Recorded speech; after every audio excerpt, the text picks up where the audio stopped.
সরকারের বিরুদ্ধে লড়াই চলছে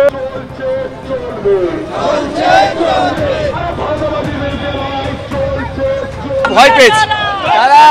এই প্রথমবার দেখলাম যেখানে প্রথমবার দেখা যাচ্ছে যেখানে একজন মানে অরাজনৈতিক যোগ্য শিক্ষক শিক্ষিকা এবং যাদের জন্য তাদের চাকরি গিয়েছে তাদেরকেও ভয় পাচ্ছে। কত নিরাপত্তাহীনতায় ভুগলে, কত নিরাপত্তাহীন হলে তারা আজকে এইরকম একটা ব্যবস্থা করে।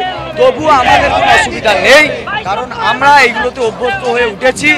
লাঠি হোক, গুলি হোক, জলকামান হোক, সবার সামনে দাঁড়িয়ে আমরা এই লড়াই লড়বো।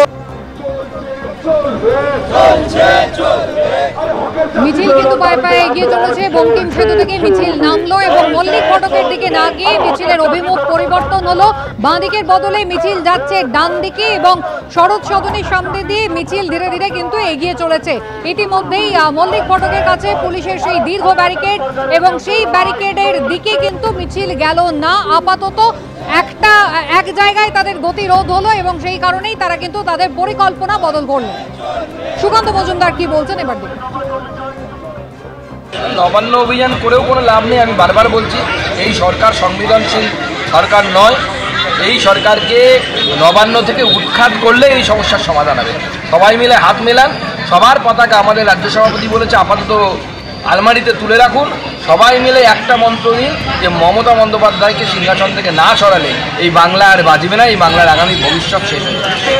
মিছিল এগোচ্ছে শরৎ সদনের সামনে দিয়ে। আমাদের প্রতিনিধি ঐশী মুখোপাধ্যায় রয়েছেন আমাদের সঙ্গে। ঐশী, যেমনটা মনে করা হয়েছিল যে মল্লিক ফটকের সামনে যেভাবে কড়া নজরদারি ছিল সেই দিক দিয়ে কিন্তু মিছিল এগোতে পারলো না, সেক্ষেত্রে পরবর্তী পরিকল্পনা কি বলছেন এই যোগ্য চাকরিহারা শিক্ষক শিক্ষিকারা?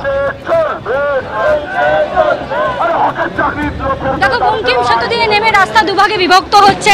একদিক দিয়ে হাওড়া ময়দান, অন্য দিক দিয়ে যে রাস্তায় গার্ডরেল করে দেওয়া হয়েছে সেই রাস্তা, অর্থাৎ এই যে মহাত্মা গান্ধী রোড, এখানেই কিন্তু মিছিল রুখে দেওয়া হয়েছে। তোমাকে দেখাতে বলবো সন্দীপকে ছবিটা, যে মহাত্মা গান্ধী রোডে কিন্তু র্যাপিড অ্যাকশন ফোর্স দিয়ে রীতিমতো দেখা যাচ্ছে ওয়েস্ট বেঙ্গল পুলিশ এবং র্যাপিড অ্যাকশন ফোর্স দিয়ে রীতিমতো এখানে কিন্তু ব্যারিকেড করা হচ্ছে। এখানে এই যে পুলিশের দ্বারা ব্যারিকেড তৈরি করে কিন্তু তাদেরকে আটকে দেওয়া হচ্ছে এবং তাদের যে মিছিলের অভিমুখ তা হাওড়া ময়দানের দিকে ঘুরিয়ে দেওয়ার জন্য আবেদন করা হয়েছে। কিন্তু দেখা যাচ্ছে যে তারা এখনো পর্যন্ত যে এমজি রোড, সেই এমজি রোডে দাঁড়িয়ে রয়েছেন, তারা কিন্তু সেদিকে এখনো তাদের অভিমুখ পরিবর্তন করেননি এবং সেখানেই কিন্তু পুলিশের সঙ্গে তাদের কথোপকথন হচ্ছে। কি কারণে তাদেরকে মিছিলের অভিমুখ পরিবর্তন করতে হচ্ছে সেই নিয়ে তারা জিজ্ঞাসাবাদ করছেন। পুলিশের সঙ্গে কথোপকথন চলছে। তারা মিছিলের অভিমুখ এখান থেকে মহাত্মা গান্ধী রুট হয়ে যেভাবে তারা পূর্ব পরিকল্পিত ভেবেছিলেন সেভাবেই যাবেন কিনা সেই নিয়ে কিন্তু এই মুহূর্তে দেখা যাচ্ছে যে পুলিশের সঙ্গে তারা কথাবার্তা বলছেন।